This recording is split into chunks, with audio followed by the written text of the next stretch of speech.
Breaking news Smita Sabharwal బదిలీ. అయితే తెలంగాణ ప్రభుత్వం అత్యంత ప్రతిష్టాత్మకంగా తీసుకున్న మిస్ వరల్డ్ పోటీల నిర్వహణ బాధ్యతల నుంచి ప్రాధాన్యం కొరవడిన ప్రణాళిక సంఘానికి ఆమెను ప్రభుత్వం ట్రాన్స్ఫర్ చేయడం ఐఏఎస్ వర్గాల్లో హాట్ టాపిక్ గా మారింది. కంచె గచ్చిబౌలి భూముల విషయంలో ఏఏ జనరేటెడ్ ఫోటోను రీపోస్ట్ చేసి ఆల్ ఇండియా సర్వీస్ కోడ్ కు విరుద్ధంగా ఆమె వ్యవహరించారనే అభిప్రాయం ఉంది. పోలీస్ నోటీసులకు వివరణ సమయంలోనూ తనని టార్గెట్ చేశారనే మీనింగ్ లో ఆమె సమాధానమిచ్చారు.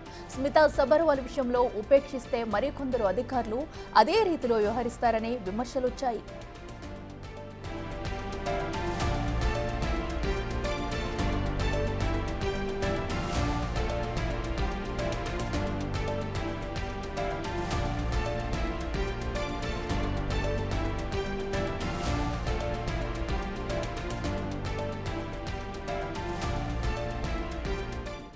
ఇదే అంశానికి సంబంధించి మరింత సమాచారం మా ఇన్పుట్ ఎడిటర్ పవన్ లైవ్ లో అందిస్తారు. పవన్, చెప్పండి.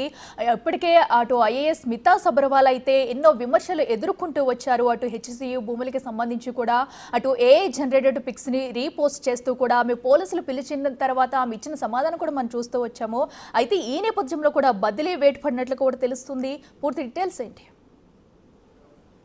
ఆదివారంలో రాష్ట్రంలో 20 మంది ఐఏఎస్ల బదిలీలు జరిగాయి. అటు ప్రభుత్వ ప్రధాన కార్యదర్శిగా రామకృష్ణారావు ఇతర ఐఏఎస్లను కూడా బదిలీ చేశారు వివిధ వేరు హోదాల్లోకి. అయితే అటు స్మితా సబర్వాల్ బదిలీ వ్యవహారం ప్రస్తుతం హాట్ టాపిక్గా మారింది. ఇటీవల ఆమె ఇప్పటివరకు కూడా youth advancement, tourism and cultural డిపార్ట్మెంట్కి ఆమె ముఖ్య కార్యదర్శిగా చేశారు. ఆమె ఆధ్వర్యంలోనే త్వరలో జరగబోయే అందాల పోటీల నిర్వహణ కూడా జరుగుతుందంటూ భావించారు. దానిలోనే చాలా బిజీగా వచ్చారు. కానీ 2001 బ్యాచ్ అధికారి, ఐఏఎస్ అధికారి అయిన స్మితా సబర్వాల్కు వివాదాలు కొత్త కాదు. ఆమె తరచూ ఏదో రకంగా వివాదాల్లో నాంతూనే ఉన్నారు.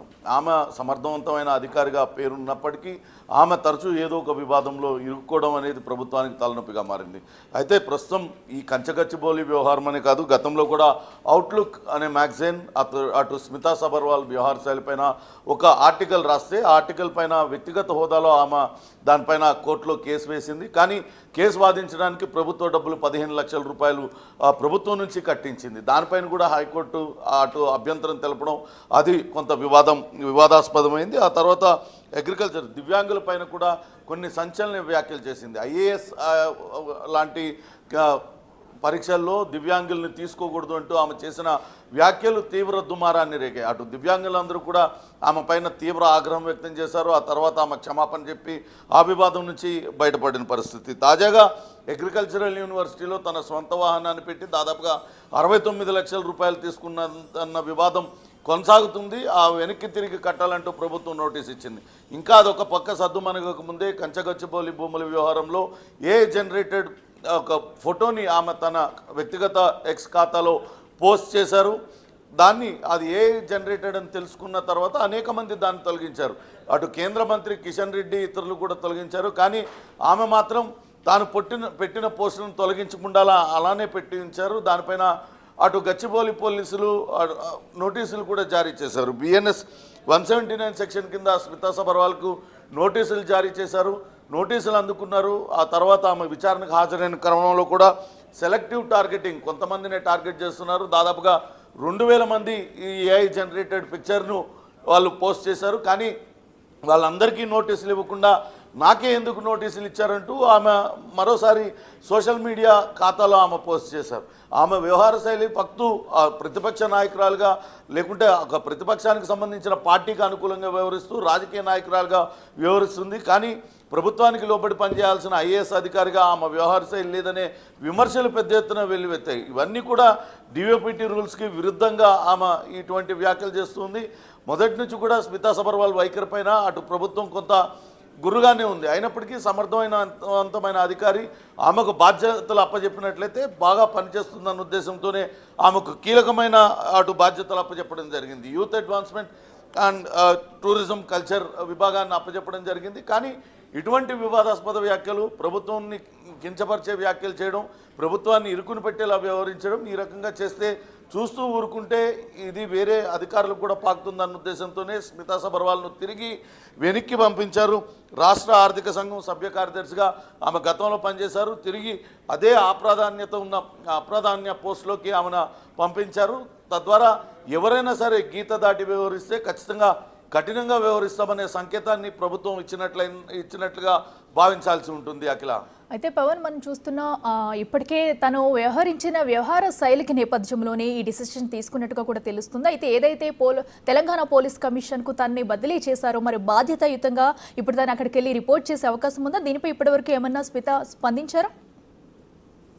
ఇప్పటిదాకైతే స్మితా సబర్వాల్ నుంచి ఎటువంటి స్పందన లేదు. ఆమె సోషల్ మీడియాలో చాలా యాక్టివ్గా పాల్గొంటుంటారు. ఇటీవల అటు అందాల పోటీలకు సంబంధించి కూడా ఎప్పటికప్పుడు అప్డేట్స్ ఆమె వ్యక్తిగత సోషల్ మీడియా ఖాతాలో పెడుతూ వస్తున్నారు. కానీ ఇప్పుడు నిన్న బదిలీలు జరిగిన తర్వాత ఇప్పటివరకు ఈ బదిలీ పైన ఎటువంటి వ్యాఖ్యలు చేయలేదు. తిరిగి తాను ఏదైతే గతంలో చేసిన పదవిలోకే ఆమె వెళ్తూ ఉండడంతో ఈరోజు బహుశా ఆమె అక్కడ బాధ్యతలు చేపట్టే అవకాశం ఉంటుంది. ఇప్పటిదాకా స్మితా సబర్వాల్కి ఏదైతే అదనపు బాధ్యత అందాల పోటీలను నిర్వహించారో దాన్ని వేరే ఐఏఎస్ అధికారి రాజీవ్ రతన్కు జయేష్ రంజన్కు అప్పగించారు. ఆయన ఈ అందాల పోటీల నిర్వహణ విషయాలు చూసుకుంటారనే విషయం తెలుస్తుంది. అయితే అటు వ్యవహార శైలి కారణంగానే బదిలీ జరిగిందనేది పెద్ద ఎత్తున చర్చ జరుగుతున్నప్పటికీ దీనిపైన అటు ఐఏఎస్ అధికారి స్మిత మాత్రం ఎక్కడ కూడా ప్రస్తుతానికైతే స్పందించలేదు. చూడాలి భవిష్యత్తులో ఆమె సోషల్ మీడియా వేదికగా ఏమైనా రియాక్ట్ అవుతారా? రియాక్ట్ అయితే మరి ప్రభుత్వం తదుపరి ఏ రకమైన చర్యలు తీసుకుంటుందనేది కూడా వేచి చూడాలి. మొదటి నుంచి కూడా స్మితా సబర్వాల్ వ్యవహార శైలిపైన కొంత ఆగ్రహంగానే అటు ప్రభుత్వం ఉన్నప్పటికీ సమర్థవంతమైన అధికారిగా పేరుండడంతోనే ఇంతవరకు కూడా ఆమెను కొనసాగిస్తూ వచ్చిన పరిస్థితి అయితే కనపడుతూ ఉంది Akhila. Right Pavan, thank you. రెడ్డికి ఐఏఎస్ స్మితా సబర్వాల్ను బదిలీ చేస్తూ కూడా అటు ప్రభుత్వం అయితే నిర్ణయం తీసుకుంది. దీనికి సంబంధించి కూడా ఇప్పటికే ఆమెను ఒక స్ట్రాంగ్ మెసేజ్ అయితే పంపించింది. ఏదైతే ఐఏఎస్ స్మితా సబర్వాల్ వ్యవహార శైలి ప్రభుత్వ కార్యకలాపాలను కూడా అటు నెగిటివ్ చేసేట్టుగా కూడా ఉంది. ఈ నేపథ్యంలో కూడా ఆమెపై వేటు వేసింది ప్రభుత్వం. మరి దీనిపై ఇంకా ఇప్పటి వరకు స్మిత అయితే స్పందించలేదు. మరి తనదైన శైలిలో దీనిపై స్పందిస్తుందా లేదంటే బాధ్యతాయుతంగా వెళ్ళి అక్కడ